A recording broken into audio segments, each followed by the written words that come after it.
Gary's Game by Andy Hamilton, starring James Grout as the Professor, Jimmy Mulville as Thomas, Stephen O'Donnell as Gary the Demon, and Andy Hamilton as Satan.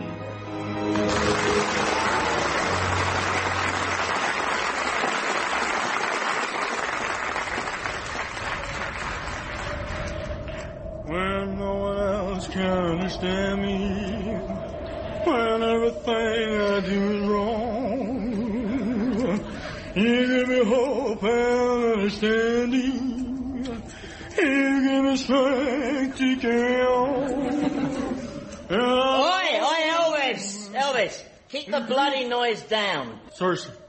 Never stops. What's the matter with him? Well, he's probably thinking, here I am, stuck in hell, might as well sing, keep my morale up. Yeah, well, you were supposed to ensure that his morale is permanently down, aren't you? I mean, he knows there's a no singing rule down here. There are signs everywhere. The only person allowed to sing, and then only for my tormenting purposes, is Gracie Fields. Elvis was just born to sing, I suppose. Well, punish him. Stick him inside a box or something. A box? Elvis? All right, then, a crate. Anything that'll muffle the noise a bit, okay? Right, okay. Make a note of that. Crate for Elvis. What's that you're writing in? My filofax. Your filofax? Yeah, well, it used to be Thomas's, but he gave it to me as a present. It's in good condition. A little bit of dried blood on it from when Thomas bled to death in that car crash. But apart from that, it's fine. Demons aren't supposed to accept backhanders from the damned, Gary. Well, it's just a filofax. I mean, it's dead handy, because I just write down all the things I've got to do. Yeah, well, beware of Thomas's bearing gifts. He's up to something. Oh, which reminds me, I don't think we should be billeting Machiavelli and Richard III so close together. There's always a lot of whispering going on. So I'm separating those two in your filofax. Fair enough. Now, let's see if I've got a window. See if you've got a window? We're here for eternity. Of course you've got a bloody window. And what's this on the floor? Entrails? Exactly. I've nearly gone arse over tip twice skidding on that. Whose entrails are they, anyway? Dunno, can't remember. Does it matter? Sweetheart, honestly, this place is like a tip. You should put entrails back in the person where you found them. I don't see why I should clear up after you. I could be out enjoying myself, flailing a few bishops or stretching Joseph Stalin on the rack. Well, what's stopping you? This mess is stopping me. Look at it. What we need is a hoover. Yeah, I know what's brought all this on. Do you really, Gary? How fascinating. Yeah. It's the Professor. Ever since he said you were projecting your own self-disgust onto the world around you, you've been all irritable. Really? Yeah, you know, obsessive, anally retentive. Do you know what anally retentive means, Gary? Because I'm perfectly prepared to illustrate with his broom.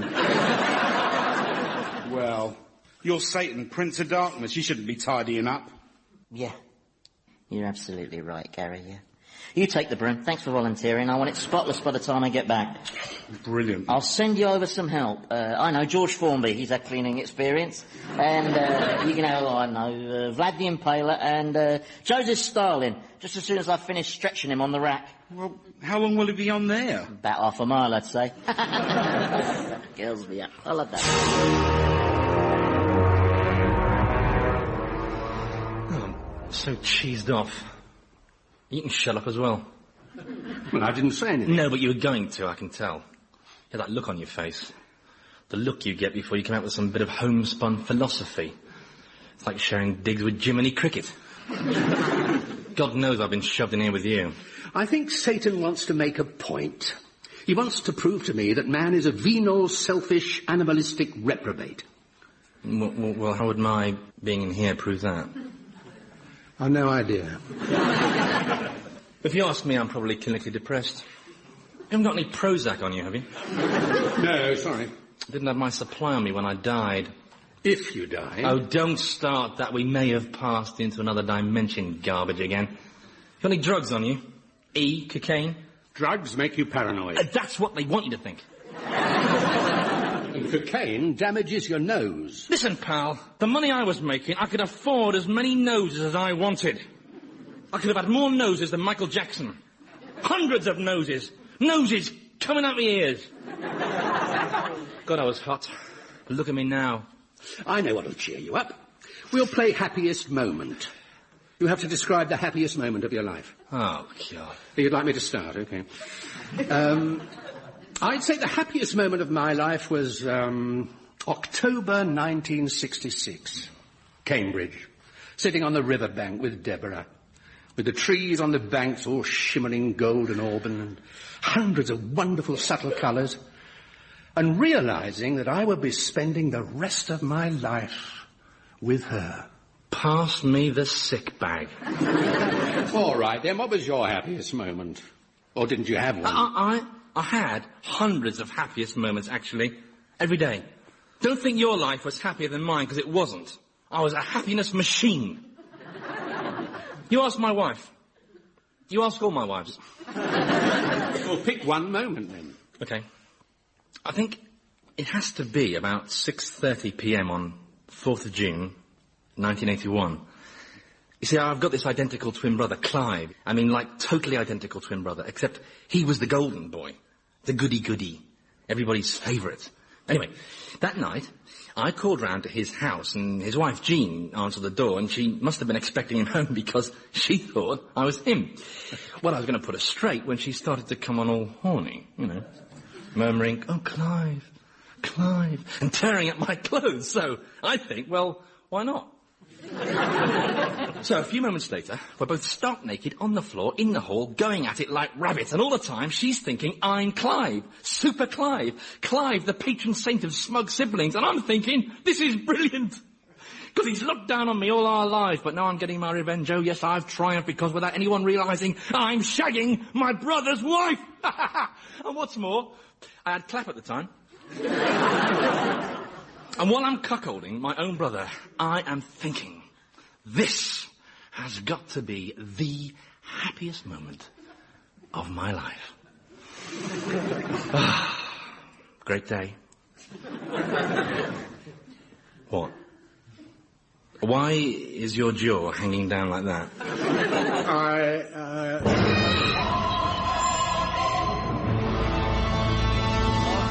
All right, Prof. Everything okay, Thomas? Yes, thanks. Well, in that case, have some boils. Your face is suited to boils, Thomas. They match your personality.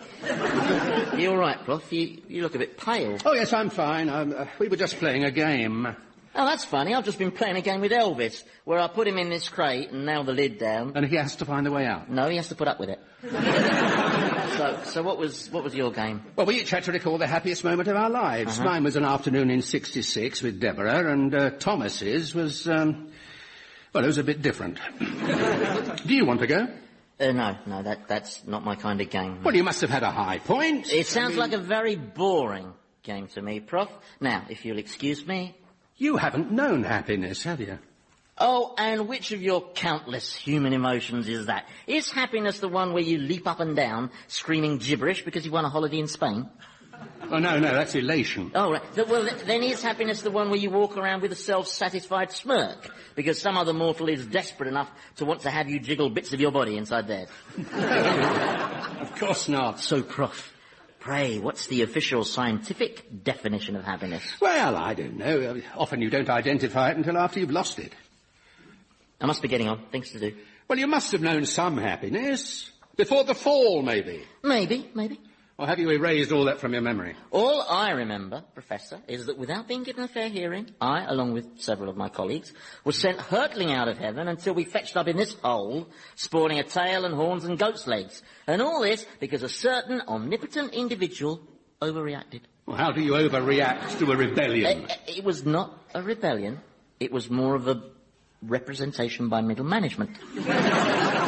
There were some angels, me included, who felt I should be assigned a more executive role. But his nibs didn't agree.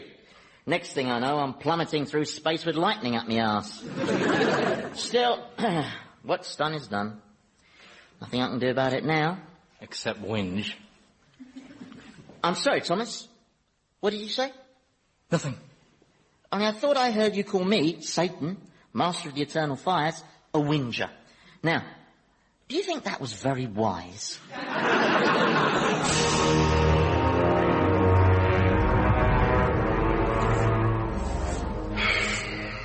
Hey, Vlad, you missed a bit. Here you are. You have this pointy thing for picking up litter. No, on second thoughts, last time I gave it to you, it took ages to get George Formby off the end, didn't it? Oh, yeah, babushka, нужно побриться. Yeah, all right, here, take it. But go easy. And George... At your service. You concentrate on the dusting. Okie dokie. Right. Oh. Hello, Thomas. What are you doing here? Satan told me to report to you for cleaning duty. All right. Got on the wrong side of him then, did we? Yeah, well, he was reminiscing about his time in heaven, and he got all wistful about when he was an angel, and I sort of called him a whinger, and then he turned you into a hoover. Yeah. Oh, well, you can start over there in that corner. Right, I would have been here sooner, but I lost a caster. Oh, that's fine, don't worry. Shall I switch you on? Yeah. Actually, before you do, there's something I'd like to ask you. Yeah, go on. Well, it's just that what I was thinking... I'm leaning on the lamppost at the corner. Wait, George, yeah, you know the rules. No singing. George! Oh, sorry about this, Thomas. George! Vlad! Cheers. Sorry, Thomas, you were saying... Well, what I wanted to ask you was, are you happy, with things in general? Well, I'm not. Now that you ask. Is there anything you'd like to share? Well, it's Satan. He's lost it. He spends hardly any time being diabolical these days. He just mopes around getting depressed about arty-farty notions and things the professor said. All the demons are unhappy. They've all been on at me, and I told them, take it up with him, but they're all scared of him. Not like you, eh? No, I'm scared of him as well. Well, I hear where you're coming from, Gary, and it seems to me that what you're saying is that many of the demons, yourself included, are wondering if you shouldn't be assigned a more executive role, and I'd be happy to assist in a supporting capacity. But what about Satan? Well, you said it yourself, he's lost it. You're not suggesting taking him on? You've got some magnificent powers, Gary. I've seen them in action. Fireballs. Thunderbolts. Yeah, but so is he. There's this thing he can do that I can't, which is really scary. He can blow out this really red-hot wind at fantastic speed, and it's just really awesome. I mean, if he uses that on me, Then you have to get your retaliation in first, don't you? Like Vinnie Jones. Vinnie Jones? Yeah. He's a footballer. Well, he's a Wimbledon player. What you're proposing is an unprovoked sneak attack. When he's least expecting it. What, with one of these, maybe? Exactly. Yeah, I can see you've got the killer instinct. Can't you just picture it? All the damned souls and the denizens of the dark domain on their knees, shouting, "Long live King Gary." It's got a certain ring to it, hasn't it? Do you want me to change it back to, No. Leave me as a hoover. Otherwise Satan might suspect something. Oh, okay. You could change my dust bag, though. Right.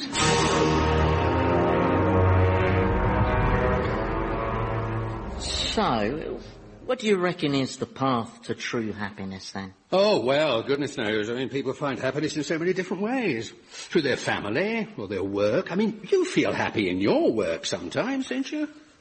Well, I must admit, I do get a sort of warm, pleasurable glow when I'm torturing Richard Nixon. But then who wouldn't? Most of the time I just feel nothing. Do you ever get that? Do you ever feel that it's just going on and there's absolutely no meaning to any of it? Yes, sometimes. Especially at the opera. Well, I get the... Hang on. Listen. I don't believe this. I've jammed him into that tiny crate and he's still singing. How can he do that? He hasn't lost it, though, has he? I saw him live once. Really? Yeah, Las Vegas. Fantastic. Towards the end of his career, mind. He'd slowed up a bit. He didn't do any pelvic thrusts. At least I don't think he did. He was so fat you couldn't really spot his pelvis. Oh, it's no use. I've got to get to the bottom of this. I want to have a word with him. Hey, where did the crate go? It's over there. Now, I've materialised you before us because I want you to answer some questions.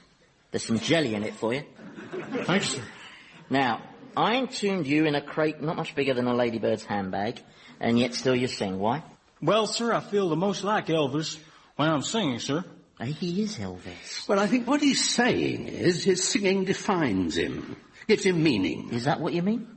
Well, I don't rightly know, sir, but all I know is that I feel real good when I sing. Because when I sing, I remember my mommy holding me tight and singing to me. Maybe I remember all those happy hours I spent in God's house as a child, singing the praises of the Lord. So you see, sir, I think sometimes we try too hard to find happiness in the phony things, like money and fame, when all the time happiness is staring us right in the face in those simple day-to-day experiences like love and affection and music. Does that make sense, sir? No, it's gibberish. You're going back in the crate. Well, what about the jelly? No jelly. You promised jelly. I've never liked him. You wait till Bjork gets down here. She's going straight in there with him. That'll shut him up. Now, Prof, where were we?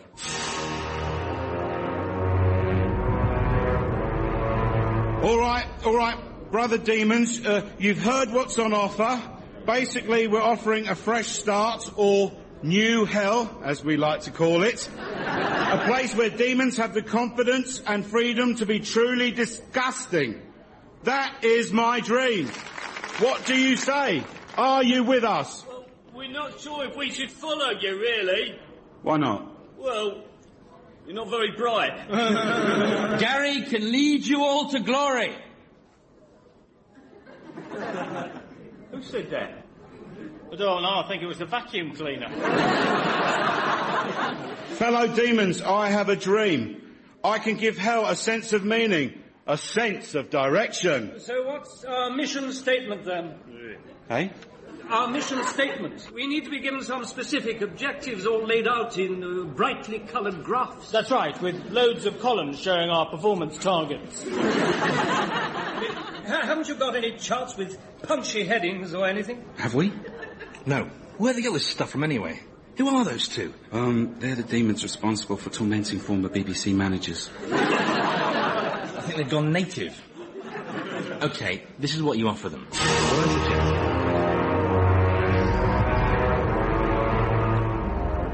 All right, let's see if we can unravel some of this meaning and happiness stuff. Here we have an expert panel of 5 minds, and identify yourself, please. Number 1. My name is Gautama Siddhartha. Hang on, that's Buddha. Give that man a coconut. But why is Buddha in hell? He's a non-believer, same as you. Doesn't believe in him with a capital H. All right, Buddha, let's hear your spiel. Thank you. I maintain that there are 4 essential holy truths. Everything is suffering. The cause of suffering is desire. The suppression of desire brings about the suppression of suffering. And to suppress suffering, you must follow the noble eightfold path. So say, if I suppress the desire to torture Richard Nixon, that would make me happy, would it? No, that sounds like a special case. Right. So, in a sentence, you believe the secret to happiness... Nirvana. Whatever. You believe the secret The is... annihilation of the self and the subordination of the will. Now, you don't think that, do you, Herr Nietzsche? No, I believe in the triumph of the will. Man should strive to be free, titanic, and powerful. The Superman.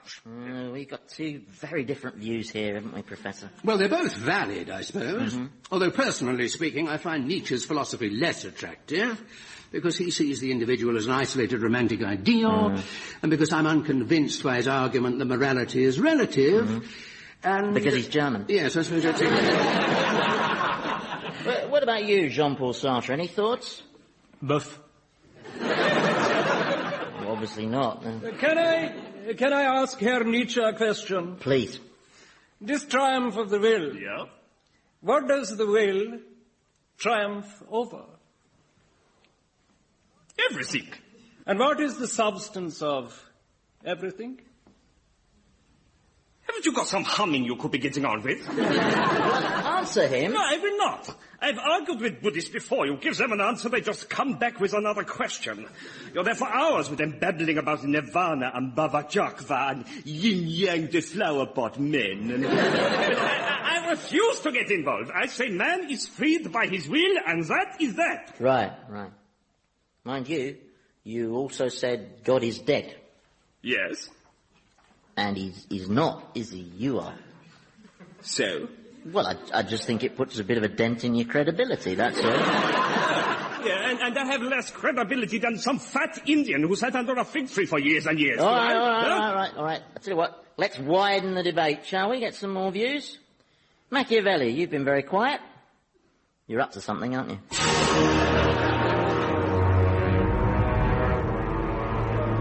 And, brother demons, not only do I promise deeper and darker pits for the damned, but in addition we will create a regulatory body to monitor the deepness and darkness of pits and ensure that in terms of deepness and darkness they shall continue to improve. This regulatory body will be called Off-Pit and will guarantee that this will be a centre of excellence in the persecution of lost souls. Now you're talking. That's what I call leadership. You've got them, Gary. They're putty in your hands. Yeah, what if Satan does his party piece? You know, the fantastically strong wind. He won't get a chance to. I'll do me Vinnie Jones on him. Well, grabbing him by the goonies won't stop him. Well, enough of talking. Are you with us or against us? All right, we'll have a show of hooves. I will win. I will. Damn. Okay, best out of three. Who'd have thought Buddha would be so good at arm wrestling? Well, he's got a bit of a weight advantage. True. Come on, Prof, let's go for a walk. I didn't think much of Machiavelli's definition of happiness, did you? What, poisoning people without getting caught? Was a bit on the negative side. Well, why didn't you try some of the other philosophers? You must have dozens down here. Nah, can't be bothered. Anyway, most of them went to pieces as soon as they arrived here. Martin Luther just took one look at me and shouted, "I knew it!" No, there's none worth consulting, really. I mean, Descartes just keeps muttering, "I think, therefore I am, aren't I?" at total strangers. Rousseau wanders around with no clothes on, and I can't remember where I put Aristotle. So. Oh, I don't know. You look for a bit of meaning, and all you find is zilch. You know, I've been thinking. You never stop. I think there is a discernible meaning to your existence.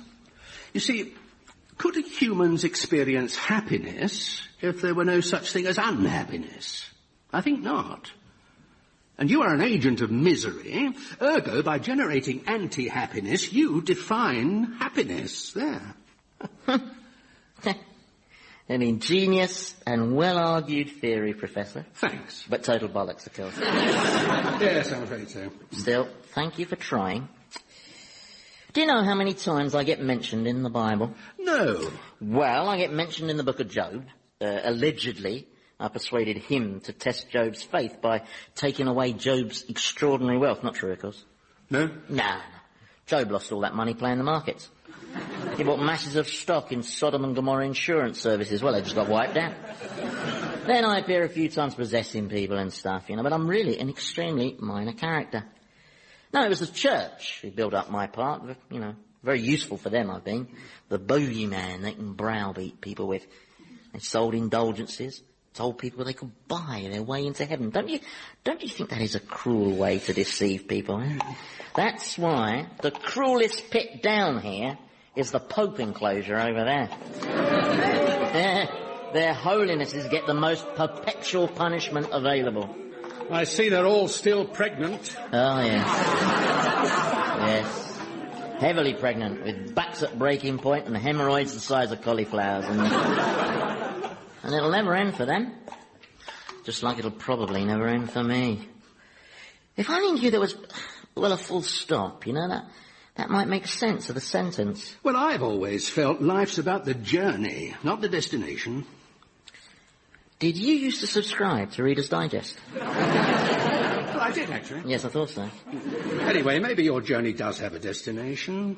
Isn't your end foretold in the Book of Revelations? Have you read the Book of Revelations? It's psychedelic garbage. 1 minute I'm a dragon, the next minute I'm a beast, then the whore of Babylon appears with hundreds of breasts sprouting all over the place, and then I'm back again with 3 sixes on my bunts like I'm some sort of raffle ticket. I mean, how could the world possibly come to an end with a scenario so badly written and so crass that even Jeffrey Archer would cross it out and start again? Well, maybe not, I don't know. No. You see, the plain truth is that there's no evidence for any sort of ending and... Hey, what the... All you demons should be back at work. Who's minding the shop? Go on, get back to work immediately. Did you hear me? Gary, what's all this about? We think it's time for changes. Do you now? And what sort of changes? Gary's promised regular staff feedback sessions, more flexible rostering and wider access to nuns and virgins. Has he? You've lost it, Satan. You tell him, Gary. You spend all your time with this mortal. The workforce don't respect you anymore. Oh, and who would they respect? Someone whose best mate is a Hoover? Now, get back to work, you lot, before I get... You did it, Gary. You got him. The perfect thunderbolt. Now finish him off. That was very sneaky. Thanks. You weren't expecting that, were you, eh? Didn't think I was up to it, eh? Are you okay? Not really, no. I'm going to destroy you, Satan. But he's defenceless. Yeah, tell me about it. It's all right, Prof. Don't you see this is my chance? If I let Gary destroy me, well, that will finish it for me, won't it? That would be my journey over. I can finally see a shape to it all. Got a lovely warm glow in my breast. Do you think that's happiness? No, I think that's where the thunderbolt hit you. Gary, I said finish him off. I will. Gary! It's so easy, Prof. I can end all this now. I just have to let him obliterate me. It's almost perfect, except that it involves letting Gary beat me. And I don't think I can allow that, really. Point of pride. He's getting to his feet. Satan! Zap him again, quick. You were saying, Gary, about making changes. Lighten up. It was a prank. Let's pretend to rebel against Satan, we said, didn't we, guys? He'll see the funny side, we said. Didn't we, guys? OK, run, everybody. I was wrong about you, Gary. You got all the killer instinct of a lettuce. Well, Gary, Thomas, I hope you both like flying. Oh, no. Not that, please, no. How far have you blown them? They'll just keep going and going until I suck them back, you know. Went off at quite a lick, didn't they? I never realised Hoovers were so aerodynamic, I did seriously consider it, though, you know. Letting Gary pull the plug on me would have been so easy. Just couldn't do it somehow. Oh, I wish I was in the land of touch. There goes Elvis. Sing as we go and let the world go by. Oh, he's set Gracie off now. Shall I ask them to turn it down? Nah, let them sing.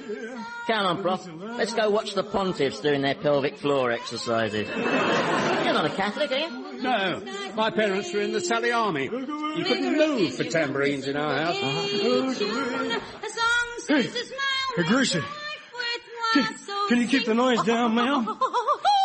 Gracie, please. I can't take anymore.